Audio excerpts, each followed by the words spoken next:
Europe, so stay tuned or die.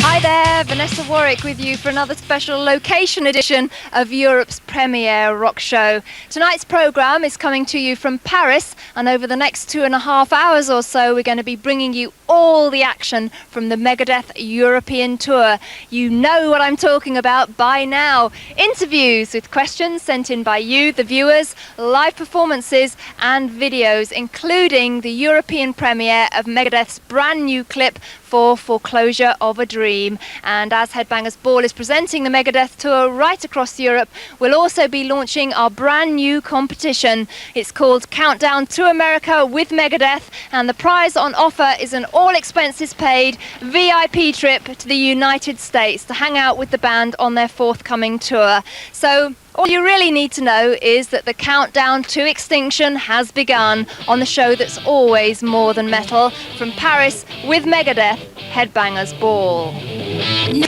I've got 6 words for you. Headbangers Ball, a Megadeth special from Paris. Yes, the guys are going to be with me for the next 2.5 hours on Headbangers Ball.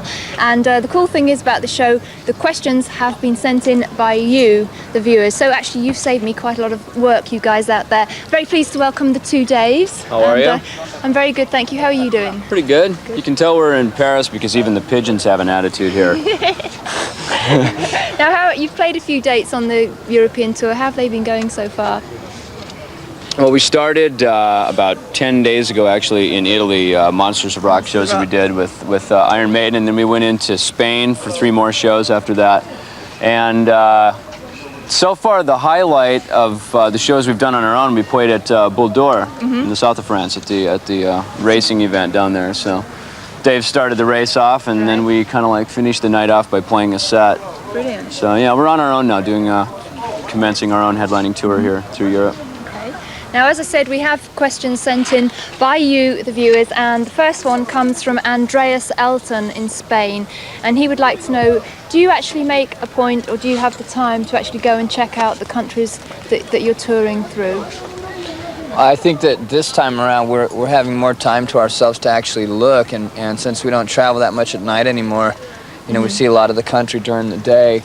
Before we used to, we could tell you where every red light district was around the world, but now we actually see some of the more characteristic spots, and we can partake in some of the culture. So it's much better that way. Well, kinda. And also when you come out and do interviews like this, I guess you get to see a little bit of the local Yeah, see, culture thanks to and stuff. MTV, we don't even have to go sightseeing in Paris. We can just kind of like travel around today. Yeah, actually we are at Montmartre at the moment. We'll see the church in a moment. Next question from Andreas from Poland. Actually, Andreas wrote a lovely letter. I'm going to give it to you after the show. And he had loads of questions for you, so I'm just going to read out a few. When Megadeth first started, you were one of the most kind of extreme bands in terms of music. And now, really, death metal has taken over from that and has become even more brutal. Andreas wants to know, what do you think of the death metal bands like sort of Deicide and those kind of bands? Well, it's flattering that he would say something like that, and you know, I've pretty much been aware of the fact how much my role was in creating a big part of the whole scene that's developed in heavy metal, thrash metal, and death metal, black metal, all that stuff. You know, when I started off with the guys in Metallica, we had no idea what we had discovered or what we were creating. And I think that death metal right now, it's something that I'm not particularly too aware of. I know what it is. I don't really know a lot of the bands that are in it, and I think it's necessary because just for as many people that are out there that want to hear that kind of music, there has to be that many good bands, and there's a lot of great death metal bands. Good. Also, Andreas would like to know, would you guys ever release a live album?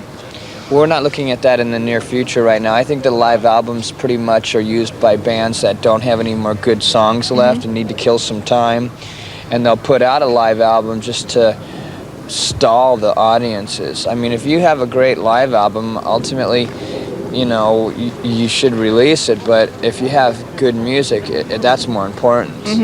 You know, because people are going to bootleg live albums anyway, so why make an effort to put something out that is never going to really be good? I mean, when you make a live album, you usually end up overdubbing on it anyways.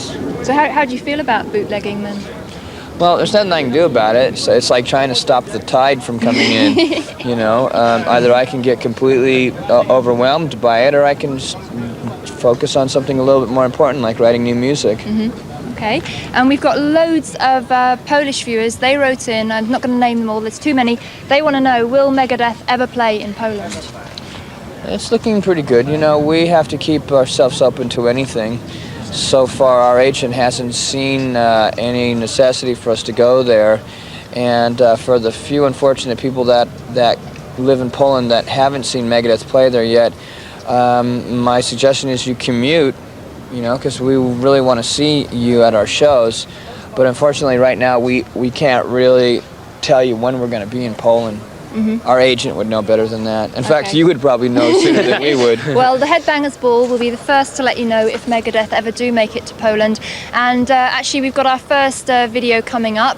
And please stay with us, because the two Daves are going to be with us for, well, all the band actually. We've got Nick and Marty coming up a little later on. They're going to be here for the next 2 hours or so, suffering these probing and incisive questions from you out there. So actually right now we are going to see Megadeth's current video, which is Skin of My Teeth. Yes, the countdown to extinction continues on this special edition of the Headbangers Ball from Gay Paris with Megadeth, and the two Daves are still with me. And I've actually got a question for Dave Ellefson coming up now. Now, Sebastian and various friends in Poland, I can't mention all your names, chaps, they want to know, who is your idol when you started playing the bass guitar? When I started playing, I started when I was pretty young. I actually got my first bass when I was 11 years old, and I wanted to be a bass player, not like a guitar player who had to play bass. And I listened to some early Rush records. I really like Geddy Lee.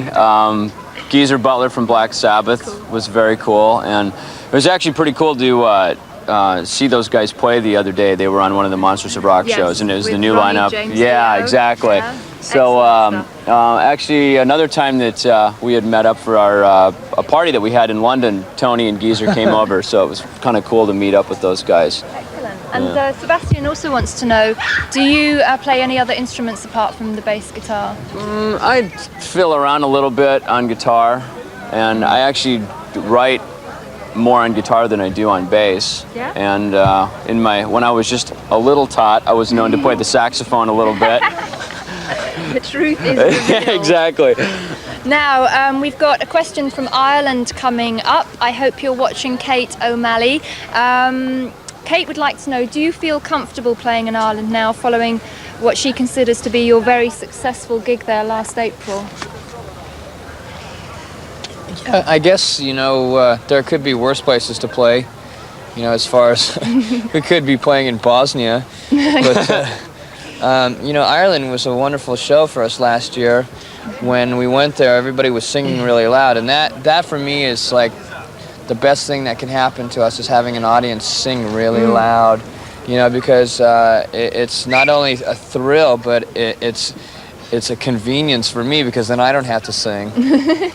No, but I guess with the troubles going on there, like a live gig, like a Megadeth show, gives them like a tremendous release from all those sort of home difficulties, right? I would say so, yeah. That's probably a pretty good assumption. Okay, there you go, Kate. That was the answer for you. Now, good question coming up from Stuart Harper in the West Midlands. I think you'll like this one, actually, Dave. It's for you. What's your personal philosophy for life which has enabled you to overcome your personal problems? What is my philosophy? Yes, for life. For life? We could be here for a few hours. Life on life's terms. You have to live life on life's terms, and I don't think that nothing happens by mistake. I really believe that. Believer in fate.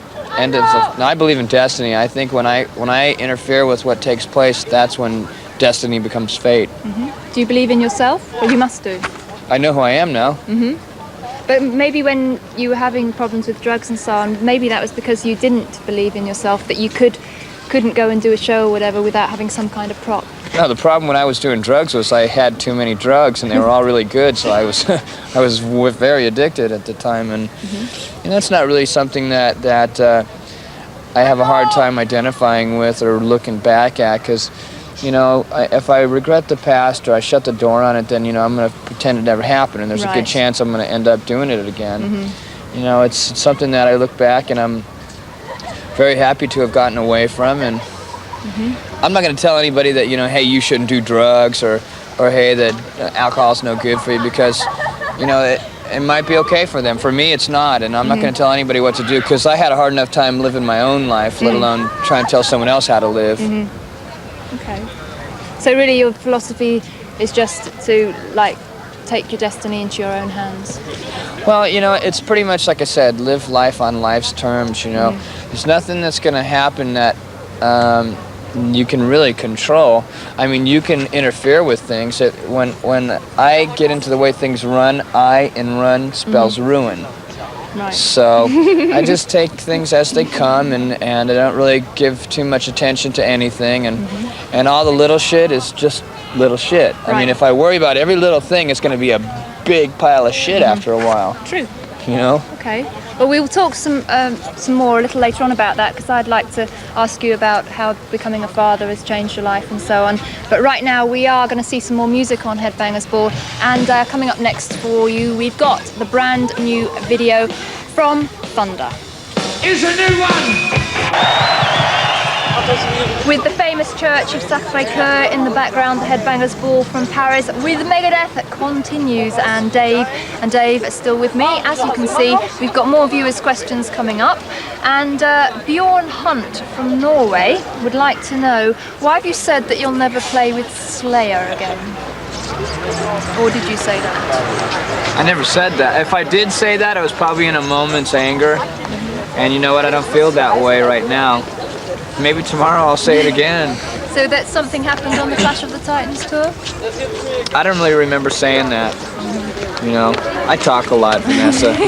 I may have said that one day when I was aggravated, and I don't feel like that today, so sorry, Bjorn. Come up with another question. Yes. All right, there you go. Peter from Poland obviously is concerned about the environment and the state of the world, as you guys obviously are. He'd like to know, do you believe or feel that it's too late to stop the countdown to extinction, and what can individuals do to help? See, I think that the countdown to extinction has been happening for a long time, and I kind of have this belief that Mother Earth eradicates all of those who damage the Earth, and the Earth has been here for many, many years before human beings even were, and I think that it's just kind of a mutual respect. I mean, oddly enough, right as this record came out, they were having the summit down in Rio de Janeiro, That's right, and that was a big world summit, and that kind of showed the true colors of a lot of the nations around the world and what they were really willing to do as nations to try to help the world and the state that the environment is in right now. I mean, my belief is that you can't really change what anybody else does, but you can change what you do. And there's a number of different things that each individual can do if they want to be environmentally conscious to try to help the environment right now. Do you agree with that, Dave? Sure. I mean, do you That's easy. I wasn't listening. Do you support any specific causes? Are you a member of any environmental? The last time I said organizations? anything about supporting a cause, I unbeknownst to myself, was talking about the IRA, and I don't support no more causes. No, but what about stuff like Greenpeace or conservation with societies? Sting supporting Greenpeace, We don't need to. A little earlier on in the previous segment, I was asking you about your personal philosophy, Dave. I was wondering, this is a question from me. I was wondering, Where are you from? London. Has your perspective, obviously your perspective on life must have changed through becoming a father and having more responsibilities. So how has that been reflected in your music or your songwriting or lyrics or whatever? Yeah. I think it has. You know, when you do something like having a child, and you're in a position like mine, where due to the fact of loyal fans that stick in there and hang in there when you're, you know, goofing around all the time and taking chances and trying to kill yourself, you start to look at the fact that, you know, you're financially secure and that your son is gonna, or your child is gonna grow up and actually live a nice lifestyle with a roof over his head and the possibility of having clothes on his back that doesn't have holes in it and stuff, and it makes me really grateful for our following. It doesn't really change my philosophy on life so much as it does make me really happy that I can play music and that people like it enough to, you know, actually help keep us alive. Okay, so you've got a little boy, his name's Justice. Lots of people have been writing and wanting to know about him. A lot of people think that he might be the child in the Symphony of Destruction video. Is that true? Absolutely not. No. Would you let him go into the music business when he's older? That's his decision. I would say no, because I know how ludicrous it is and how seedy it is. You know, if he wants to do it, he can do it. Nick, buddy Nick, wants to give Justice a drum set. Oh, cool. And I said, if you give Justice a drum set, he'll be rehearsing at your house.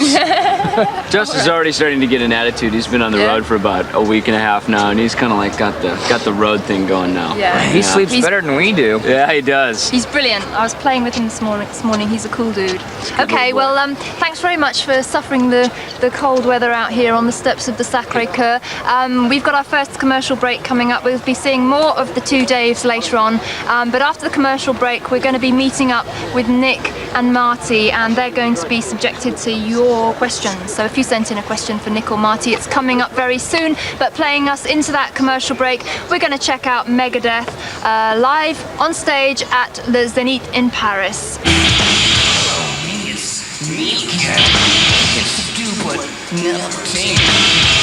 me a migraine headache. Down to your level. I just keep on thinking it's my fault.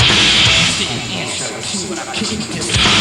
Mankind has got to know there's limits to your soul.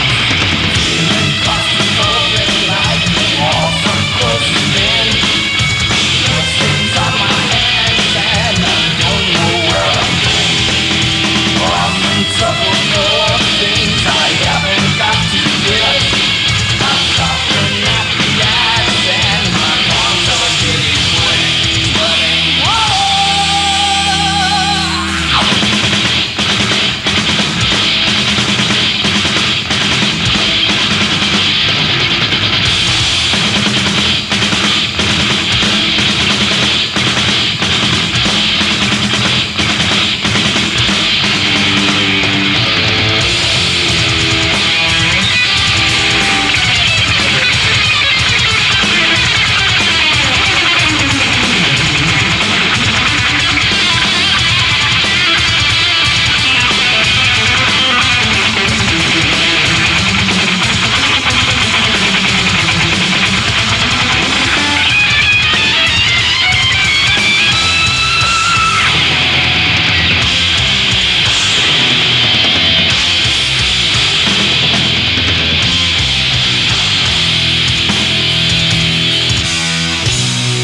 Hi, welcome back to Headbangers Ball, coming to you from Paris on the Megadeth European tour.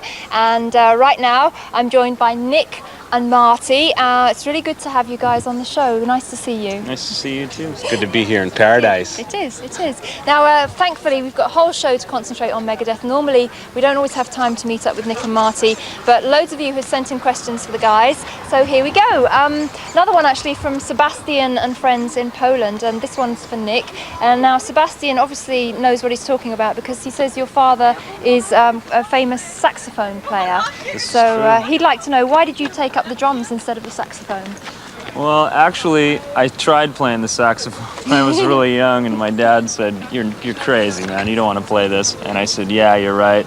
Then I started playing trumpet, and then I watched him having rehearsals at the house, and there was a drum set there for rehearsals, and I started banging on drums at a really young age, and just kind of, I don't know, I started playing guitar, I started doing everything really, and then I figured that drums I like making my living beating things with a stick, so that's kind of where I'm at right now. I might do a record with my dad coming up next year, like a fusion rock album. That'd be fun. Yeah, he's been talking about it and kind of bugging me to do it, so we might put something together maybe next year, March, April, somewhere in there when I get time off from Megadeth. Oh, cool. So he plays like jazz, is that right? Yeah, like traditional jazz, like bebop, big band jazz. Most of the jazz today is contemporary style jazz, and it's not really his bag of tricks. I mean, know? do you apply any of those type of rudiments of that style of music to what you do in Megadeth? I'd say there is a little bit in there, you know. I have jazz in my background. It's not like I play jazz drumming in Megadeth, but it's definitely in my blood, and I've grown up around music all my life, so there's a little bit in there, a little element of it. And Nick, loads of people have been writing in, too many to read out your names, but they'd like to know, what was your experience before Megadeth? My experience before Megadeth was just playing around the local scene in the LA area, playing with a lot of my friends. I played with Kelly Rhodes, Randy Rhodes' brother, who was a singer. We did an album, it's an independent thing. Played in a band called Warrior. I was in another band, Von Skeletor. It's just a lot of local things. This is really the first professional thing that I've done, and very glad to be aboard the ship. Absolutely. Now, Marty, if I can bring you in now. Kenneth Bjorvik from Norway. I hope you got your name right, Kenneth. Obviously, I think he might be a bit of a budding guitar person here. He'd like to know, how do you go about constructing a guitar solo? Oh wow, do you have a couple hours to talk about it? No, I find the hardest thing and the most important thing is to make the solo fit into the framework of the song. Because you know, the temptation is to try to play your best stuff all the time and show your highlights all the time. But when you do that, it tends to like be too separated from the song. And when you really think about what the lyrics mean and what the idea of the song is trying to talk about, then you really got to put that into consideration for the soul. Like in Hangar 18, everybody's saying, think aliens, you know? There's a bunch of these weird Martians roaming around Earth and all this kind of stuff, and I was trying to get that into the solo playing, and that's a challenge, you know, because you don't want all your solos to sound the same. And our songs, luckily enough, have a lot of different subject matters in them that it keeps it fresh from my imagination. I mean, I guess because you're all such talented musicians in your own right, is it quite difficult to not be self-indulgent, because you could just like go really, you know, crazy? I mean, how do you stop yourself like being self-indulgent? I find that like when you're a young musician and you're developing your technique, you want to show it off a lot more than as you're growing up.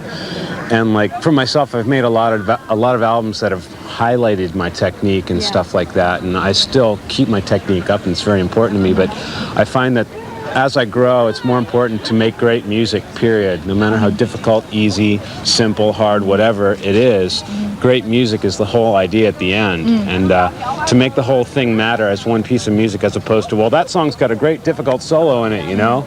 I'm trying to like think above that and think, this is a good piece of music that I want to listen to, no matter how difficult the technique is.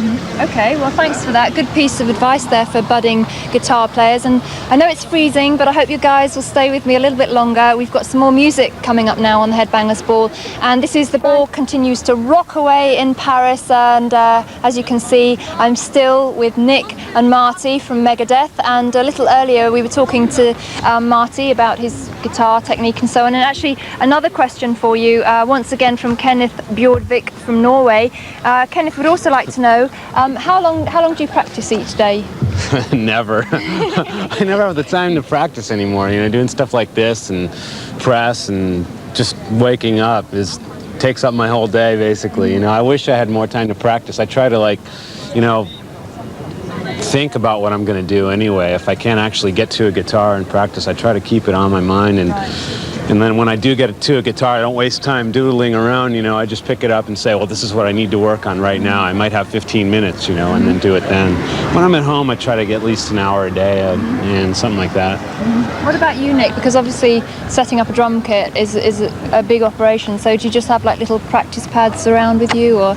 More truth to be revealed? You know what? Actually, I don't practice at all because the time that I spend up on stage playing, when I'm done, I don't want to see drums or drumsticks or anything. I've come to the point to where I need the time of relaxation and rest to just get away from it. I do a little stretching before I go out and play. I make sure I stretch. We have our sensei out on the road with us, and he stretches us all out before we hit the stage, and that's about all I really need to do is just get stretched. I mean, I guess in this day and age of touring, when touring is very strenuous, physical fitness must be a very important part of you know, I doing find a that good show. just stretching out like 20 minutes before the show and limbering up your body and loosening up your mind a little bit does much more than, like, say, an hour of practicing your guitar, because basically we know what we're going to play. You know, we know the songs, we know all the parts, we know exactly what we need to do. We don't need to practice them. But if we're uptight or if we're, you know, not feeling good, then we're probably going to have not such a good show. But if we're loose and limbered up and feeling healthy and feeling good, we're going to play really good. So I think physical health is probably a little bit more important at this point, you know, now that we're touring. You know, I'm sure before we start recording, you know, I'm going to want to woodshed a little bit more to do something different.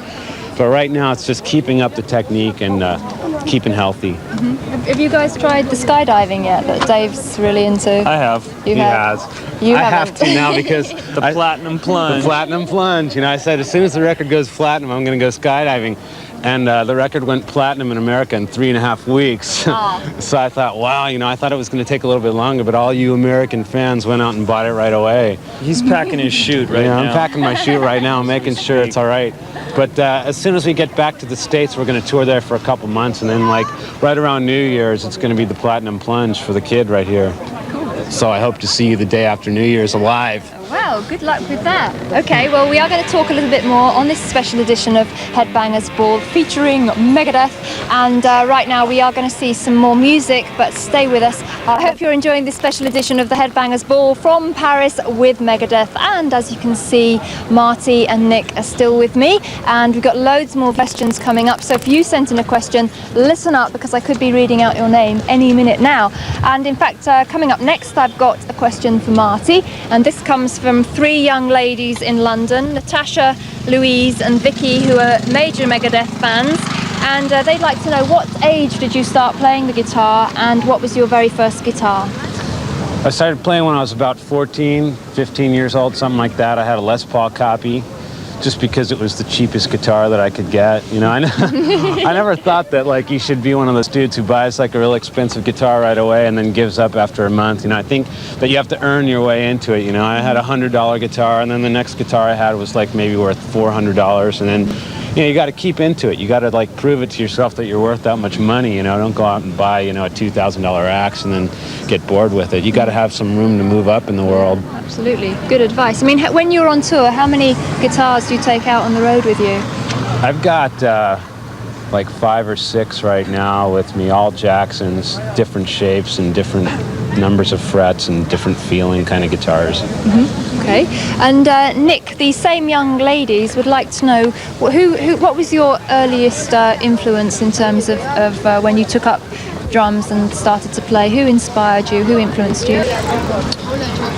Can't remember back that far. I know that It's not that long ago. I was playing drums when I was like 5, and I don't even recall remembering that I wanted to be a drummer at that point. I probably didn't even take it seriously till I was in like junior high, 7th, 8th grade. I mean, obviously, one of my main influences is John Bonham from Led Zeppelin. I don't know one drummer that wasn't influenced by him, and Neil Peart from Rush is another one. I mean, I listen to such a wide variety of music. I could go on and start naming off drummers, but those are like my 2 main influences.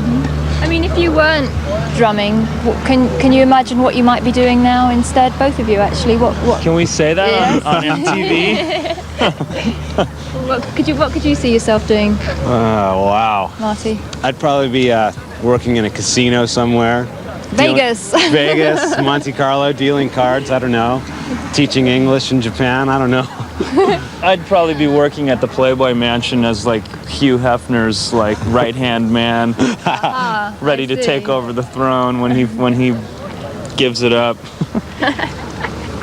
there you go. The truth is revealed. Now, another one from Andreas in Poland, who I'm going to give you his letter. I said earlier, lovely letter, very big Megadeth fan. He wants to know, Marty, are you going to be doing any more solo LPs? As a matter of fact, I have recorded one.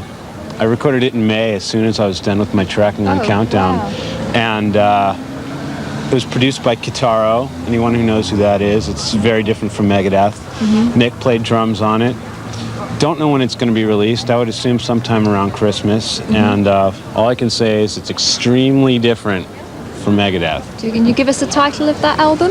No, not yet. Oh, well, we'll look out Isn't for that that. a nifty title? Yeah. Not yet. No, not yet. Not yet. And one very quick further question.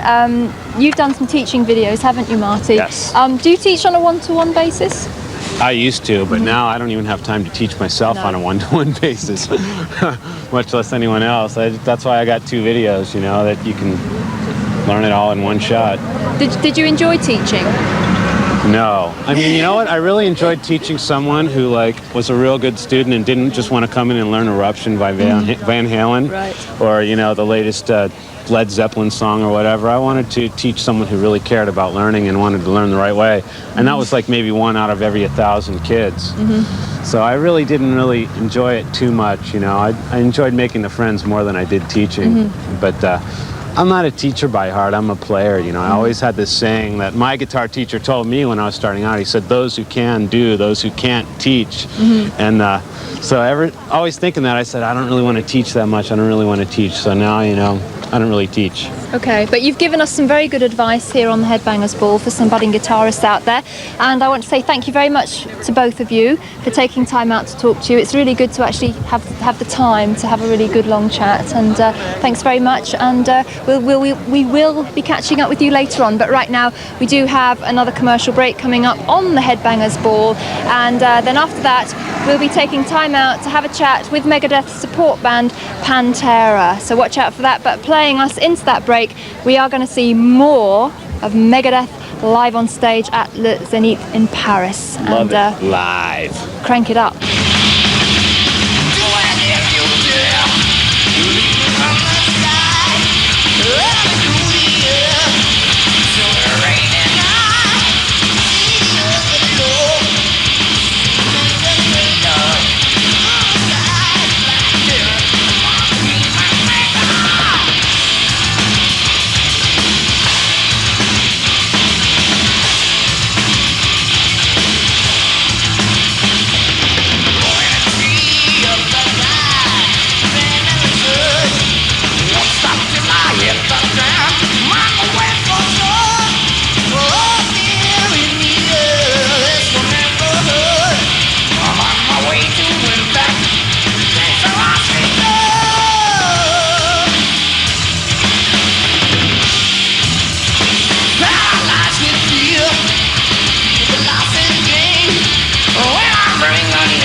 Place de la République in Paris, and just warn you now, it's pretty noisy here. The traffic around this square is absolutely crazy, and actually, as you can see, I'm joined by the 2 Daves again from Megadeth, and in a moment we're going to be seeing their video choice, but time for another viewer's question. Now this one comes from Jay Selhoff of Dusseldorf. Sorry you didn't provide your first name. But he would like to know, could Megadeth ever write a song against neo-Nazis or fascism? I'm sure we could if we wanted to. We could write a song about anything. Is that not a subject that would take your fancy? All right, well I think you were interested to know because of the problems. Is he a neo-Nazi? No, because of the problems going on in Germany with to do with that. So we'll be in Germany in about a month, so we'll see. Lots of the songs we write about are things that we see when we're on tour and in our travels, you know. Stuff that's current, you know. I think Nazism is something that is historical, and I mean, we write music about stuff that is going to currently affect our lives immediately. and I don't really see where or what Nazism has to do with Megadeth. You know, I think a lot of people may think that we feel that the world is a fascist regime and that neo-Nazism is the only way to right things, but we don't know enough about that to make any kind of statement on it. I think he just maybe thought that the lyrics on Countdown to Extinction were like more political than what you'd done before, so maybe he thought you'd make a comment on that. Yeah, well, we don't know enough about that to make a comment on it. Okay, well there you go, Mr. Selhoff. I hope you're happy with that answer. And right now, actually, we're going to see Megadeth's video choice. Normally, this is the part of the show we call the Triple Thrash Treat, which is where we play 3 thrash, speed or death metal videos in a row. But today, because of Megadeth being our special guest, the overall tone of the programme has been a lot heavier, as I'm sure you've noticed. Maybe you like that. So really, all we're going to do now, because there's no metal collection coming up later on, we're going to get Megadeth to choose the videos. And it's going to be interesting because it might give us some insight into what influences the kind of bands, what influences them and the kind of bands they like. So you've chosen... My first choice is by Trent Reznor, 9 Inch Nails, who's actually a leader of the industrial movement in Chicago. And Trent actually did a remix of Symphony of Destruction, what we call the Gristle mix, which will be on a B-side of Foreclosure of a Dream in some formats around the world. Excellent. And Dave, what have you chosen? I chose The Almighty. Yep. Devil's Toy. Yeah, right, because they're a great band. Thank you. Hi, Ricky. No connection there. Thank you, Dave. And what was the third one? We were going to see Metallica. Enter Sandman. Yeah, Wayne did the same video twice. Okay, so here we go with Megadeth's video choice, and we will kick it off with 9 Inch Nails and Head Like a Hole. Row, chosen by the stars of tonight's show, Megadeth, and I hope it made sense to you before, but that actually takes the place of the Triple Thrash Treat and the Metal Collection for this special edition of the Headbangers Ball from Paris. And right now we're on location at the venue for tonight's gig, Le Zenith in Paris, and the countdown to extinction continues unabated, and we've got some more viewers' questions coming up for the 2 days. More? More. Wow. It's like A-levels or something, Spanish Inquisition. Now those girls, Natasha, Louise and Vicky, who've got sent in quite a few questions, they want to know, if you weren't in Megadeth, what do you think you might be doing? Trying to put Megadeth together. What about you, Dave? I'd be dead. It's been your salvation in more ways than one then. I don't know what I'd be doing. Probably be the president of the United States. Right, because you've been doing some work with... Which then, of course, would lead to assassination, so... Yes, so maybe the Symphony of Destruction video would have come to be a reality. There you go. Now, Mona, who didn't supply an address or a country or anything, she wants to know, Dave Jr., would you ever handle... would you ever handle lead vocals on a track? Well, I don't plan on it, no. I have a hard enough time doing the background vocals right now. There's actually a lot of singing on the new record. Yes, a lot of background. Quite a bit of stuff, yeah. So no, Dave does a very good job of lead vocals. So there's no need to have 2 guys singing lead when he does just fine. Oh, well, she must be a fan of your vocal ability. I'm not then. one of these guys that sings in the shower and aspires to be a singer. So. Okay. What do you do in the shower? Well, that's another subject. That'll be for another issue of Headbangers Ball. Yes, we'll save that one. Yeah. Now, Katrin Walek from Hamburg in Germany would like to know who speaks the part in Captive Honor. Because she doesn't think it's you, Mr. M. I didn't speak any of that. No. So who is that? The first part is my martial arts instructor. And then the second part was a friend of mine who used to help me get through some of the rough times when I was getting sober. And then the second guy is my martial arts instructor again. And then the third guy is Nick, because he doesn't have a life. Well, there you go, Katrin. That's your answer.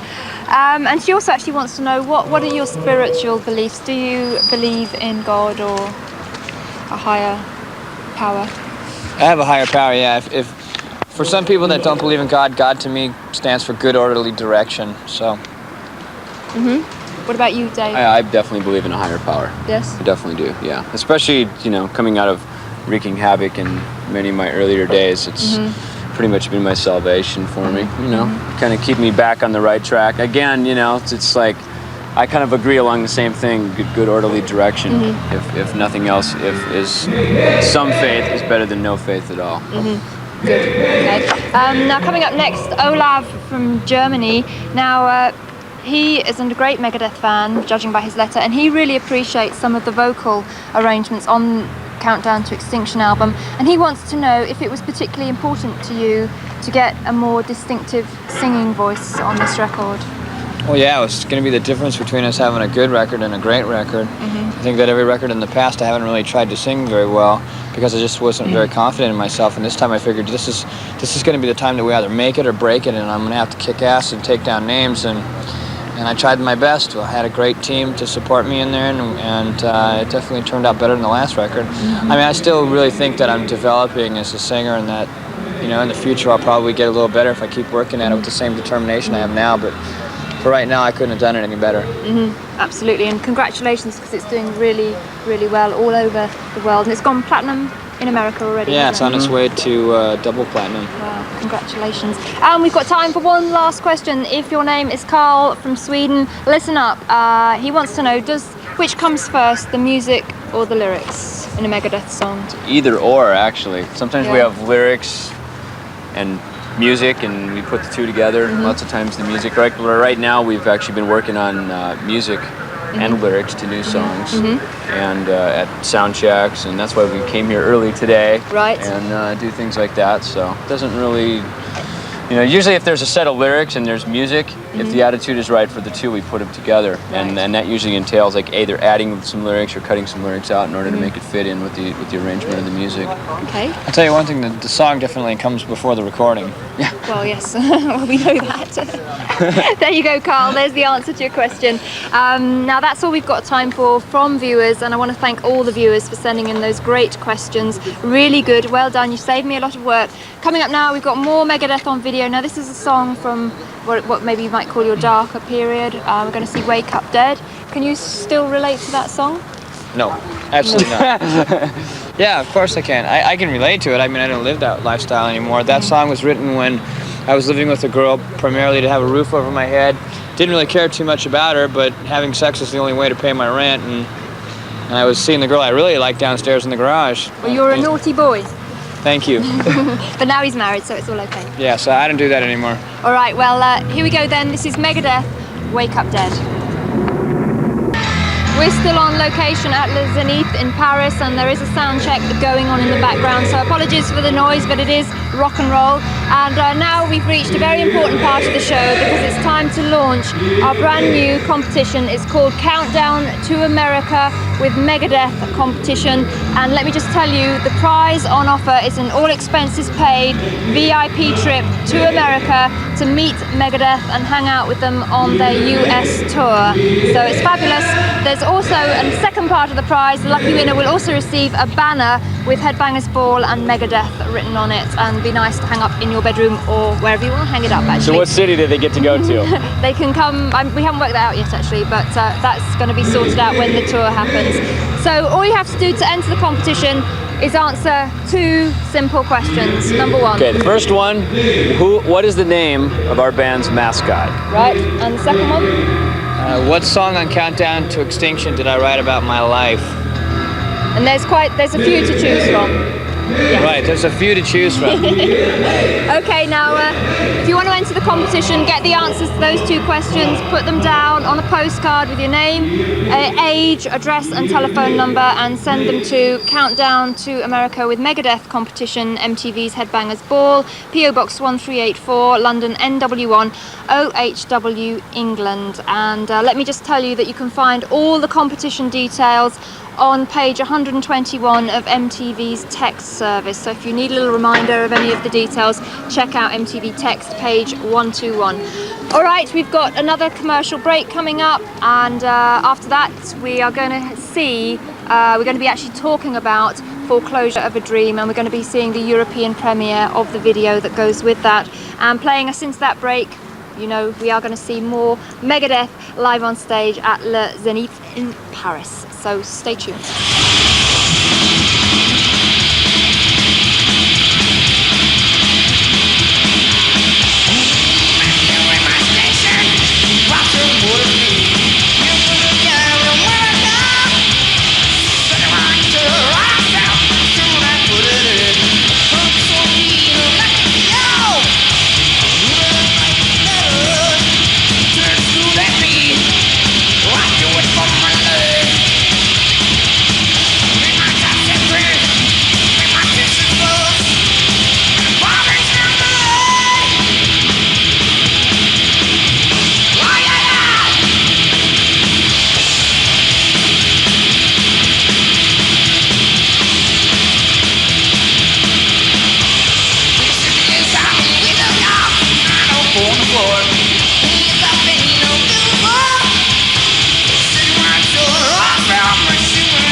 For the final part of tonight's show from Paris with Megadeth, and as you can see, the two Daves are still with me. They've been really great on the show. Sorry to keep you guys hanging around, it's pretty cold actually. And the climax of the show is coming up because we've got the European premiere of Megadeth's new video, Foreclosure of a Dream, and we're going to talk a little bit about that song before we actually see the video. Now, the lyrics were written by Junior and the music was written by Dave Mustaine. You know how much I hate that name, but you still call me that. Well, it's just a differentiate between the two Daves. Don't ever reveal your nemesis. Yeah, exactly. What was the inspiration behind that song? Foreclosure of a Dream is pretty much our viewpoint of how a lot of people look to America and the American dream, and how the American dream is now turned into the American nightmare to a lot of different people. I mean, the inspiration that I used for it was my family were farmer. We used to be farmers before they were forced into an early retirement in the United States.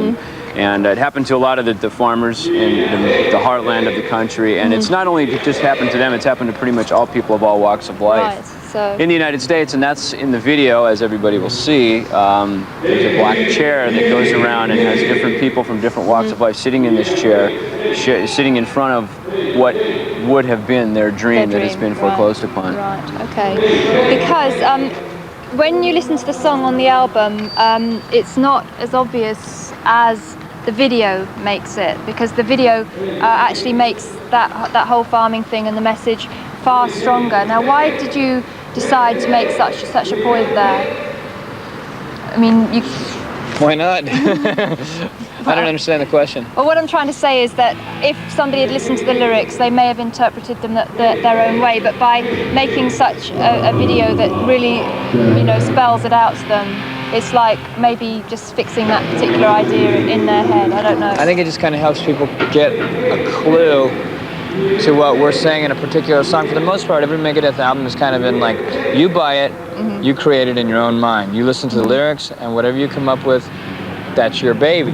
With some of the songs, they have to be perceived accurately in order to get the full validity of a song.